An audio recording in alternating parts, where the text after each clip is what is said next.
មានអ្នកសួរខ្ញុំថាចាថានៅពេលដែលយើងរលូតកូនហើយរយៈពេលប៉ុន្មានយើងអាចមានកូនម្ដងទៀតតែប៉ុន្តែអានោះគឺផ្ដោតទៅលើសុខភាពរបស់យើងមិនមែន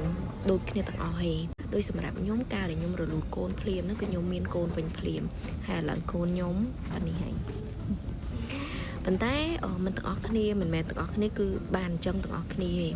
គឺយើងត្រូវថែទាំខ្លួនបន្ទាប់ពីយើងរលូតកូនហ្នឹងយើងត្រូវចេះថែទាំខ្លួនណាញ៉ាំវីតាមីនយើងញ៉ាំអាហារល្អៗសម្រាប់ឲ្យបានច្រើនហើយពេលណាដែលយើងអាចដឹងថាយើងមានកូនម្ដងទៀតឬមួយក៏ពេលណាដែលយើងអាចដឹងថាយើងធ្លាក់នៃជីវិតសម្រាប់ខ្ញុំគឺខ្ញុំរាប់ពីពេលដែលខ្ញុំធ្លាក់ឈាមដល់ពេលដែលខ្ញុំចាប់ផ្ដើមរលូតថ្ងៃទី1ហ្នឹងគឺខ្ញុំរាប់ដូចខ្ញុំមករដូវថ្ងៃទី1អញ្ចឹងគឺរដូវខ្ញុំចាប់ផ្ដើមរាប់ពីពេលហ្នឹងទៅយើងអត់ដឹងថាយើងមករដូវអត់ទេប៉ុន្តែខ្ញុំរាប់ពីពេលហ្នឹងហើយបើសិនជាឧទាហរណ៍ថា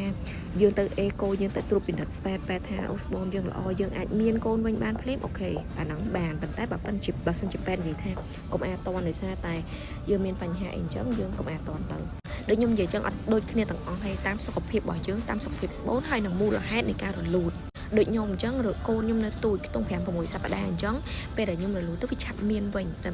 អ្នកទាំងអស់គ្នាពេលខ្លះគឺគាត់រលូតនៅកូនរៀងធំឬមួយក៏អីចឹងមិនដាក់ដូចគ្នាទេតែពេទ្យពិនិត្យសុខភាពរបស់យើងឡើងវិញហើយនៅពេលដែលពេទ្យថាអូខេឬមួយក៏គាត់ណែនាំឲ្យយើងយកចាំយើងយកហើយមុននឹងយើងយកហ្នឹងខ្ញុំណែនាំឲ្យអ្នកទាំងអស់គ្នាញ៉ាំវីតាមីនជំនួយដូចខ្ញុំអញ្ចឹងខ្ញុំញ៉ាំអាស៊ីតហ្វូលិកខ្ញុំមិនញ៉ាំអីផ្សេងខ្ញុំញ៉ាំតែអាស៊ីតហ្វូលិកទេចឹងចំពោះអ្នកដែលគាត់ចង់ដឹងអាស៊ីតហ្វូលិករូបរាងមិនអ្នកអាស៊ីតហ្វូលិកដែលខ្ញុំញ៉ាំគឺបែបនេះចឹងចំពោះអ្នកដែល